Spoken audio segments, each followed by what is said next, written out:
கொஞ்சம் உங்களுக்கு exact sound எப்படின்னு காமிக்கிறேன். சுசுகி V Strom 650 ஈஸியாக டீல் பண்ணுற மாதிரி இருந்துன்னு வச்சுங்களேன். ஹே கைஸ், நான் தாங்க டூ வீல்ஸ் ட்ராவலர். இன்றைக்கி நம்ம வந்து பார்த்தீங்கன்னா Suzuki V Strom SX 250 review தான் எடுக்க வந்திருக்கோம். இது ரொம்ப நம்ம கொஞ்சம் லேட்டாக தான் ரிவ்யூ பண்ணுறோம். பட் ஏன்னா நம்ம ரொம்ப நாள் இதை ஃபாலோ பண்ணிட்டோம். நம்மளும் நடுவில் கொஞ்சம் டைம் கிடைக்காம பண்ண முடியாமல் போச்சு. பட் ஃபைனலாக வண்டி நம்ம கையில் கிடச்சிருக்கு. ஸோ இந்த வண்டி இன்றைக்கி ஃபுல்லாக ஓட்டி பார்த்துட்டு இந்த வண்டி எந்த மாதிரி ஒரு பெர்ஃபார்மன்ஸ் டெலிவரி பண்ணுது, சுசுகி ப்ராமிஸ் பண்ணுற மாதிரி இது உண்மையாலுமே ஒரு ஸ்போர்ட்டி அட்வென்ச்சரான்றதெல்லாம் இன்றைக்கி நம்ம செக் பண்ணி பார்த்துருவோம். Okay, without any further delay வண்டியை ஸ்டார்ட் பண்ணி நம்ம ஹைவேவை ஹிட் பண்ணலாம். சாவி வந்துடு பார்த்தீங்களா? ஓகே, சுசுகி V Strom சாவி இப்படி தாங்க இருக்குது. வேறு லெவலில் இருக்குல்ல. ஆன் பண்ணியாச்சு. ஆக்சுவலி உட்காந்து பிறகு நான் ஃபஸ்ட்டு நோட்டீஸ் பண்ணுற விஷயம் என்ன பார்த்தீங்கன்னா, இதோடைய சீட் ஹைட்டுங்க. சீட் ஹைட் பார்த்தீங்கன்னா கிட்டத்தட்ட ஒரு 835 இருக்க சீட் ஹைட் கொடுத்துருக்காங்க. ரொம்பவே ஒரு டாலான சீட் ஹைட்னு சொல்லலாம். மேபி நீங்கள் ஒரு 5.7க்கு மேலே இருந்தால் தான் இந்த வண்டியை உங்களால் என்ன அட்லீஸ்ட் டிப்டோவாச்சும் பண்ண முடியும்னு நினைக்கிறேன். ஏன்னா நான் வந்து 5.9க்கு மேலே இருப்பேன். என்னாலே 2 காலும் டிப்டோ பண்ண முடியுது. ஃப்ளாட்டாக ஒரு கால் தான் என்னால் பிளான் பண்ண முடியுது. பட் ஸோ நீங்கள் அட்லீஸ்ட் ஒரு 5.9க்கு மேலே இருந்தால் தான் உங்களால் அது ஈஸியாக டிப்டோ பண்ணாமல் திருப்ப முடியும்னு நினைக்கிறேன். அண்ட் இன்ஸ்ட்ருமெண்ட் கிளஸ்டர் பார்த்திங்கன்னா எல்லா ஜிக்ஸஸ்லையும் பார்க்குற மாதிரி சேம் ஒரு LCD இன்ஸ்ட்ருமெண்ட் கிளஸ்டர் கொடுத்துருக்காங்க. ஸோ நீங்கள் அதில் டிஃபால்ட்டாக எல்லா பைக்ஸ்லையும் பார்க்குற மாதிரி speedometer, odometer, trip meter, fuel gauge indicator, gear push indicator and இந்த பக்கம் நியூட்ரல் லைட் இருக்குது. நியூட்ரல் லைட் இப்போ ஃபஸ்ட் கியரில் இருக்கிறதுனால தெரியலன்னு நினைக்கிறேன். ஓகே, நியூட்ரல் ஈஸியாக இருக்குது போடுறதுக்குங்க. நியூட்ரல் லைட்டிங் இருக்குது. இந்த இடத்துல ABS வார்னிங் லைட் இருக்குது. அண்ட் இந்த இடத்துல RPM இது இருக்குது. RPM இண்டிகேட்டர் இருக்குது. ஒரு பர்டிகுலர் RPM போகிறப்ப இது பிளிங்க் ஆகும்னு நினைக்கிறேன். அண்ட் இது info light and high beam light and இந்த மோட்ஸ் சேஞ்ச் பண்ணுறதுக்கு. மோட்ஸ் பார்த்திங்கன்னா என்னென்ன மோட்ஸ் இருக்குன்றதெல்லாம் நான் ஸ்க்ரீன் மேலே போகிறேன் பாருங்கள். இது கூடவே டைம் கொடுத்துருக்காங்க. அண்ட் இதில் இருக்க ஒரு முக்கியமான ஃபீச்சர்னா பார்த்தீங்கன்னா, இதில் வந்து ஒரு ப்ளூடூத் கனெக்டிவிட்டி ஃபீச்சரோடு வருதுங்க. ஸோ ப்ளூடூத் கனெக்டிவிட்டி பார்த்திங்கன்னா நீங்கள் சுசுக்கியுடைய ஆப்பை இன்ஸ்டால் பண்ணிவிட்டு ப்ளூடூத்தை கனெக்ட் பண்ணிவிட்டு ஆஸ் யூஷுவல் நீங்கள் மற்ற ஸ்கூட்டர்ஸில் மற்ற மோட்டர் சைக்கிள்ஸில் பார்க்குற சேம் ஸ்மார்ட் ஃபீச்சர்ஸை இதுலேயும் உங்களால் ஆக்சஸ் பண்ண முடியும். லைக் மொபைலில் கால் வந்து அதில் நோட்டிஃபை ஆகுது, மெசேஜ் வந்து நோட்டிஃபை ஆகுது, அந்த மாதிரி விஷயம்லாம் பார்த்துக்கலாம். அண்ட் இந்த வண்டியோட ஃபுல்லாக வாக் ரவுண்டு நான் கொஞ்சம் நேரம் ஓட்டி பார்த்துட்டு அப்புறமா எங்கேயோ ஓரமாக நிறுத்தி காமிக்கிறேன். ஃபர்ஸ்ட் இயர் போட்டாச்சு. ஒரே டிராஃபிக்காக இருக்குது.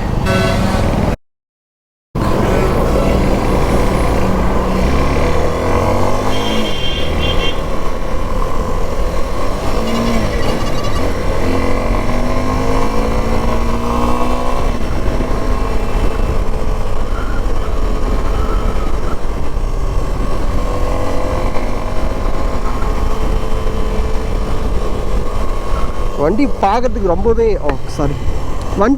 ரொம்பவே ஒரு பிகர் பைக் ஓட்டுற ஃபீலை தருதுங்க. மேபி எனக்கு தான் அப்படி தருதா இல்லை ஓட்டின எல்லாருக்குமே அந்த மாதிரி ஃபீலாக இருக்கான்னு தெரில. பார்க்கறதுக்கு ரொம்பவே ஒரு பெரிய வண்டி ஓட்டுற மாதிரி இருக்குது. அண்ட் சேம் டைம் அந்த ஸ்டேபிளாகவும் கொஞ்சம் இருக்க மாதிரி ஃபீல் ஆகுது. ஏன்னா பாருங்கள்,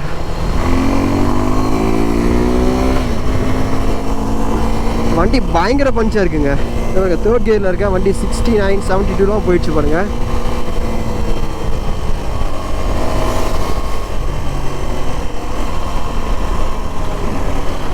ஒரே டிராஃபிக்காக இருக்குது இன்றைக்கி ஹைவே. நம்ம ரிவ்யூ பண்ணுற போகிறப்போ மட்டும் டிராஃபிக்காக இருக்குங்க.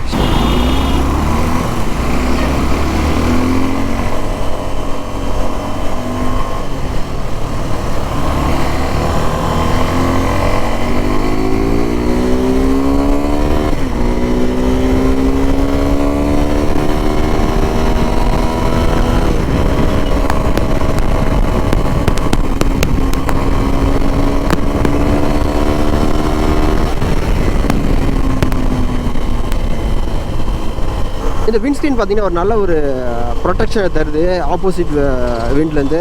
ஸோ என்னுடைய விண்ட் பார்த்திங்கன்னா என்னோடய ஹெல்மெட்டுக்கு மேலே அப்படி பட்டு போகிற மாதிரி எனக்கு நல்லாவே ஃபீல் ஆகுது.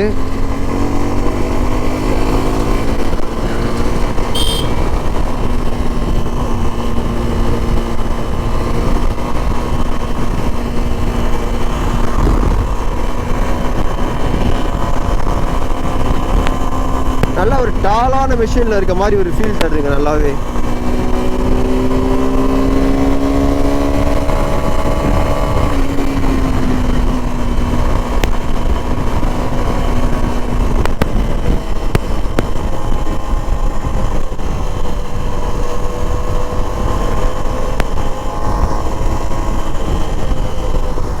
ஆக்சுவலி சுசுகி பார்த்தீங்கன்னா இது வந்து ஒரு ஸ்போர்ட்டி அட்வென்ச்சர் டூரராக கிளைம் பண்ணுறாங்க. ஸோ அவங்க கிளைம் பண்ணுற மாதிரி இந்த வண்டியில் என்ன புதுசாக கொடுத்துருக்காங்கன்னு பார்த்தீங்கன்னா இந்த வண்டியோடைய இந்த பீக் டிசைனும், அதாவது அவங்களுடைய சுசுகி V Strom பிக்கர் சிபிலிங்கில் இருக்க சேம் டிசைனை இதுக்கும் கொடுத்துருக்காங்க. அண்ட் இது கூடவே இது ஒரு அட்வென்ச்சர் டூர்ன்ற டைட்டில் கொஞ்சம் ஜஸ்டிஸ் பண்ணுற மாதிரி டாலான சீட் ஹைட்டு, ஒரு டாலான கிரவுண்ட் கிளியரன்ஸ் அண்டு ஒரு பெரிய வீல் பேஸ் இருக்க வீல்ஸை கொடுத்துருக்காங்க. ஸோ இதோடைய கிரவுண்ட் கிளியரன்ஸ் பார்த்தீங்கன்னா கிட்டத்தட்ட 205 mm இருக்க கிரவுண்ட் கிளியரன்ஸ் கொடுத்துருக்காங்க. அண்ட் இதோடைய வீல்லாம் பார்த்தீங்கன்னா 19 inches வீல் கொடுத்துருக்காங்க ஃப்ரண்ட்டில். என்ன தான் பெரிய வீலாக இருந்தாலும் ஈஸியாக மெனுவர் பண்ண முடியுது.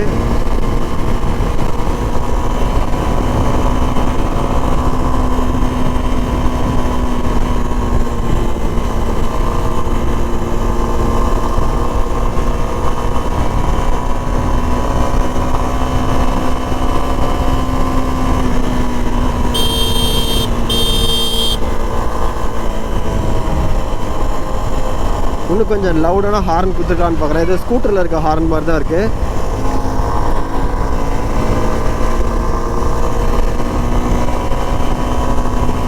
இண்டிகேட்டர் போட்டாச்சு. நம்ம இங்கே யூடர்ன் போட போகிறோம். நல்லா அப்ரைட்டாக வண்டியை உட்காந்து ஓட்ட முடியுதுங்க. ஸோ ஆல் டே இதில் உட்காந்து க்ரூஸ் பண்ணலான்னு நினைக்கிறேன். ஆக்சுவலி இந்த மாதிரி அப்ரைட்டாக உட்காந்து ஓட்டுறது ரொம்பவே நல்லா கான்ஃபிடென்ஸ் தருது வண்டி ஓட்டுறதுக்கு.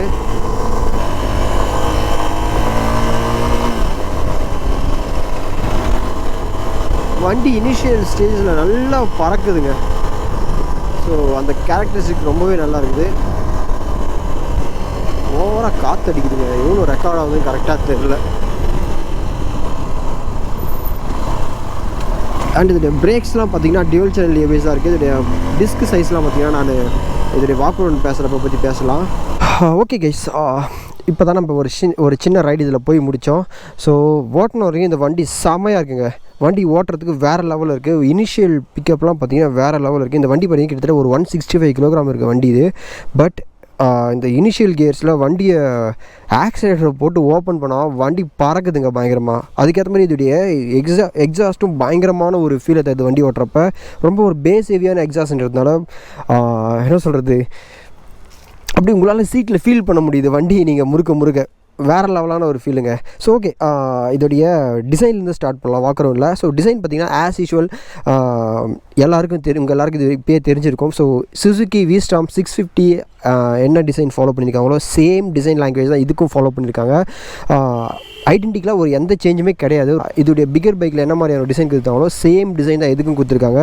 ஸோ அதுதான் இந்த வண்டிக்கு கொடுத்துருக்க மிகப்பெரிய ப்ளஸ்ன்னு நினைக்கிறேன் நான். ஏன்னா ஒரு 250cc ஒரு 250cc வண்டி வாங்கிறதுக்கு ரெடியாக இருக்க ஒரு பையருக்கு ஒரு பிகர் பைக் ஃபீலை கொடுக்குதுன்றது ரொம்பவே ஒரு சூப்பரான விஷயம். ஸோ அந்த விஷயத்தில் சுசுகி ஒரு பயங்கரமான வேலையை பார்த்துருக்காங்கன்னு நினைக்கிறேன். ரொம்பவே நல்லாயிருக்கு பார்க்குறதுக்கு. ஒரிஜினலாக பார்த்தீங்கன்னா ஜிக்ஸருடைய ADV வெர்ஷன் தான் இந்த V Strom 250ன்னு சொல்லுவேன்.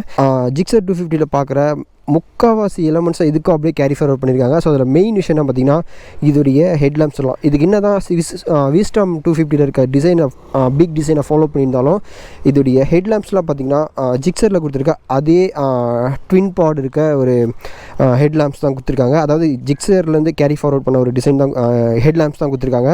அண்ட் நான் வண்டி ஓட்டுறப்ப ஃபீல் பண்ண இன்னொரு பெரிய விஷயம் என்ன பார்த்தீங்கன்னா இதோடைய விண்ட்ஸ்க்ரீனுங்க. நான் கிட்டத்தட்ட ஒரு 100க்கு மேலாம் க்ரூஸ் பண்ணேன். அப்போ கூட விண்டு பார்த்திங்கன்னா எனக்கு ஹெல்மெட்டில் பட்டு அப்படி மேலே போகிறது என்னால் ஈஸியாக ஃபீல் பண்ண முடிஞ்சது. ரொம்பவே ஒரு சூப்பரான ஜாபை பண்ணுது அப்படின்னு சொல்லலாம். அண்ட் இதோடைய சஸ்பென்ஷன் அண்ட் டயர்ஸ் பற்றி பேசலாம். ஸோ சஸ்பென்ஷன் அண்ட் டயர்ஸ் பற்றி பார்த்திங்கன்னா ஃப்ரண்ட்டில் இது வந்து என்னதான் ஒரு ADV ஸ்போர்ட்டி ADVயாக இருந்தாலும் சுசுகி பார்த்திங்கன்னா இது ரொம்ப ஒரு அட்வென்ச்சர் சைடில் இதை பொசிஷன் பண்ணல. ஸோ ஒரு சாஃப்ட் அட்வென்ச்சருக்கு இது யூஸ் பண்ணிக்கலாம்னு நினைக்கிறேன். ஏன்னா இதோடைய கிரவுண்ட் கிளியர்ஸ் என்ன தான் 205 mmக்கு இன்க்ரீஸ் பண்ணி கொடுத்துருந்தாலும் இதோடைய சஸ்பென்ஷன் செட்டப்லாம் பார்த்திங்கன்னா ஒரு ஹார்ட் கோர் அட்வென்ச்சரை சப்போர்ட் பண்ணுமான்றது கொஞ்சம் டவுட் தான். ஏன்னா இதுக்கு கொடுத்துருக்க ஃப்ரண்ட் சஸ்பென்ஷன் ட்ராவல் பார்த்திங்கன்னா 120 mm தான். ஸோ இதுவே நீங்கள் ஹிமாலயன் அண்ட் எக்ஸ்பர்ட்ஸில் பார்த்திங்கன்னா கிட்டத்தட்ட 170 mmக்கு மேலே இருக்கும் ஃப்ரண்ட் ட்ராவல் சஸ்பென்ஷன்லாம். ஸோ நீங்கள் ஒரு ரொம்ப ஹார்ட் கோரான ரொம்ப ஒரு ஆஃப் ரோடான இடத்துக்கு எடுத்துகிட்டு போனீங்கன்னா ஸோ இந்த பைக் அவ்வளோ உங்களுக்கு கோஆப்ரேட் பண்ணுமான்னு தெரியாது. பட் என்ன அவங்க ஓட்டுறவங்க கையிலையும் கொஞ்சம் இருக்குது. அண்ட் இதுலேயே ரியர் சஸ்பென்ஷன் பார்த்திங்கன்னா செல் மோனோஷாக் தான் கொடுத்துருக்காங்க. ஸோ ஆக்சுவலி எல்லா பைக்ஸ்லையும் பார்க்குற ஒரு சேம் கைண்ட் ஆஃப் செட்டப்னு சொல்லலாம். அண்ட் சுசுகி பார்த்திங்கன்னா இது ஒரு ஸ்போர்ட்டி ADVன்றதுனால டயர்ஸ்லாம் பார்த்திங்கன்னா ஒரு பிளாக் பேட்டர்ன் டயர்ஸை கொடுத்துருக்காங்க. ஸோ உங்களுக்கு பார்த்தாலே தெரியும்னு நினைக்கிறேன். ரொம்பவே ஒரு ரக்கடான ஒரு டயர் சொல்லலாம். அண்ட் இந்த பாருங்களேன், இது எனக்கு ரொம்ப பிடிச்ச விஷயங்க இந்த வண்டியில். ஏன்னா இந்த மாதிரி லக்கேஜ் ரேக் இருக்குன்றது மேக்ஸிமம் இப்போ எல்லா பைக்ஸ்லையும் கொடுக்க ஆரம்பிச்சிட்டாங்க. பட் சுசுக்கியும் பார்த்தீங்கன்னா அதே மாதிரி கொடுக்காம நல்லா கொஞ்சம் வைடாக ரொம்ப ஸ்டெடியாக இதுவாக கொடுத்துருக்காங்க. பார்க்கறது ரொம்ப நல்லா இருக்குது. அண்ட் ஸ்டெடின்னு சொல்கிறப்போ இன்னொரு விஷயம் என்ன பார்த்தீங்கன்னா, இந்த வண்டியோட பில்ட் குவாலிட்டிங்க. வண்டியோட பில்ட் குவாலிட்டி வேறு லெவல், செம்மையாக இருக்குது. நான் கிட்டத்தட்ட வண்டியை நான் இப்போ சொல்லியிருந்த மாதிரி 100க்கு மேலே எடுத்துகிட்டு போனேன். என்னால் அப்படி ஏதோ ஈஸியாக டீல் பண்ணுற மாதிரி இருந்ததுன்னு வச்சுங்களேன். வண்டி இப்படி வாப்ளோ அப்படி எதுவுமே எனக்கு தெரியல. வண்டி சூப்பராக இருந்தது வண்டி ஓட்டுறதுக்கு. ஸோ அதுக்கு ஒரு முக்கியமான விஷயம் பார்த்திங்கன்னா இதோட பில்ட் குவாலிட்டியும் சொல்லலாம். நெக்ஸ்ட் இதோடைய சீட் பார்த்திங்கன்னா ரொம்ப வைடாக ஒரு 2 சீட் இருக்க செட்டப் தான் கொடுத்துருக்காங்க. நல்லா வைடாக இருக்குது. நான் கிட்டத்தட்ட ஒரு 5 to 10 கிலோமீட்டர்ஸ் இதில் நான் ஓட்டினேன். ரொம்பவே கம்ஃபர்டபுளாக இருந்துச்சுன்னு சொல்லலாம். நான் வந்து ஓனாக எம்டி வச்சுருக்கேன். எம்டியில் உட்காந்து இதில் உட்காரத்துக்கு ஏதோ பெருசாக ஒரு சோஃபாவில் உட்காந்த மாதிரி ஃபீல் இருந்தது. சீட் பற்றி எனக்கு இப்போதைக்கு எந்த கம்ப்ளைண்ட்டுமே கிடையாது. இன்கேஸ் நீங்கள் சுசுக்கி இந்த V Strom ஓனர்ஸ் ஏதாவது பார்த்துருந்தீங்கன்னா உங்களுக்கு என்ன ஏதாவது கமெண்ட் இருந்தால் கண்டிப்பாக சொல்லுங்கள். அண்ட் இந்த இடத்த நக்கிள் கார்ட்ஸ் கொடுத்துருக்காங்க. ஸோ அது ஒரு நல்ல விஷயம். ஸோ ஹாஃப் ரோடில் எடுத்துகிட்டு போகிற கீழே வந்தீங்கன்னா நல்ல ஒரு ப்ரொடெக்ஷன் உங்கள் வண்டிக்கும் தரும், சேம் டைம் உங்களுக்கும் தரும். And that's it guys. வண்டியுடைய டிசைன் பற்றி பார்க்கறதுக்கு, டிசைன் அண்ட் மெக்கானிக்கல் காம்பனன்ட்ஸ் பற்றி பார்க்கறதுக்கு அவ்வளோதான் இருக்குன்னு நினைக்கிறேன். நான் எதாவது மிஸ் பண்ணி தான் மறக்காமல் சொல்லுங்கள். ஃபைனலாக இதோட இன்ஜின் பற்றி பேசணும்னா, ஜிக்ஸர் 250 யூஸ் பண்ணால் சேம் இன்ஜின் தான் இதுக்கும் யூஸ் பண்ணதால். ஸோ இது பார்த்திங்கன்னா ஒரு 249cc single cylinder oil cooled engine தான் கொடுத்துருக்காங்க. இது பார்த்திங்கன்னா ஒரு 26.5 PS பவரும் 22.2 Nm டார்க்கும் ப்ரொடியூஸ் பண்ணுது. எனக்கு இதில் பிடிச்ச விஷயமே இந்த வண்டி இந்த லோவர் RPMஸில் இந்த வண்டி ப்ரொடியூஸ் பண்ணுற பவரும் அந்த பவருக்கு ஏற்ற மாதிரி இது கொடுக்குற எக்ஸாஸ்ட் சவுண்டு தான். நீங்கள் சீட்டில் உட்காந்துருக்கும்போது உங்களால் சூப்பராக ஃபீல் பண்ண முடியுது. இதை எத்தனை ஆஃப் ரோடெலாம் பண்ணுறாங்கன்னா, மேபி டூரிங்லாம் எடுத்துகிட்டு போகிறாங்கன்னா வேறு லெவலில் ஃபீல் பண்ணுவாங்கன்னு நினைக்கிறேன். அண்ட் நான் ஓட்டுறப்பயுமே கூட ரொம்பவே ஒரு நல்ல கம்ஃபர்டபுளாக ஃபீல் பண்ணேங்க. ஸோ அது எப்படி எக்ஸ்பிளைன் பண்ணுறதுன்னு தெரில. பட் நான் ஓட்டுறப்ப ரொம்பவே கம்ஃபர்டபுளாக ஃபீல் பண்ணேன். ஒரு ஃபட்டிக் ஃப்ரீ ரைடிங்க்கு நீங்கள் இது ஈஸியாக இந்த சுசுக்கி ஒரு ஃபட்டிக் ஃப்ரீ ரைடிங்காக இருக்குன்னு நினைக்கிறேன். இதை வச்சு லாங் ரைட் போகிறவங்களுக்கு. அவ்வளோதான் கைஸ், இந்த வண்டியை பற்றி பேசுகிறதுக்கு அவ்வளோதான் இருக்குன்னு நினைக்கிறேன். ஏதாவது மிஸ் பண்ணியிருந்தா மறக்காமல் கமெண்ட் செக்ஷனில் சொல்லுங்கள். அண்ட் வண்டி இப்போ அப்படியே எடுத்துகிட்டு போய்ட்டு ஷோரூமில் விடுற டைம் வந்துச்சு. அப்படியே வாங்க பேசிகிட்டே போ.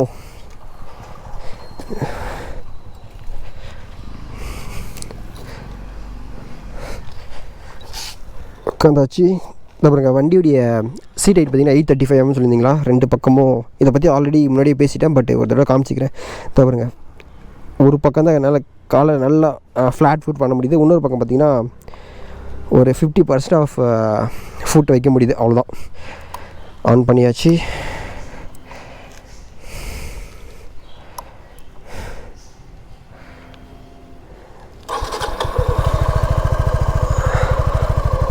சரிங்க, உங்களுக்கு எக்ஸாக்ட் சவுண்ட் எப்படின்னு காமிக்கிறேன்.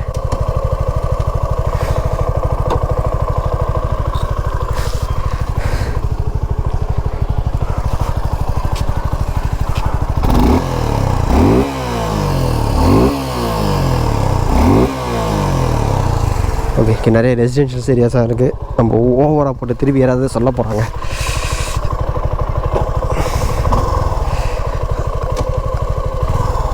அண்ட் மைலேஜ் அண்ட் ஃபைனலாக இது மைலேஜ் பற்றி பேசலாம்.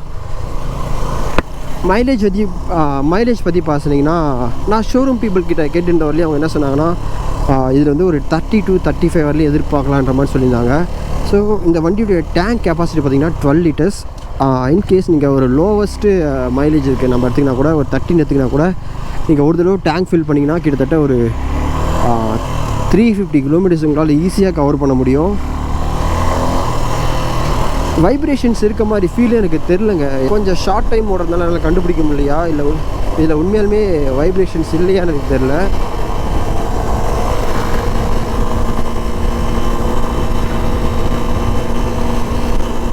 மிரர்ஸும் ஒரு அருமையான வியூஸை தருது பின்னாடி இருந்து பார்க்குறதுக்கு. பின்னாடி என்ன நடக்குது பார்க்குறதுக்கு.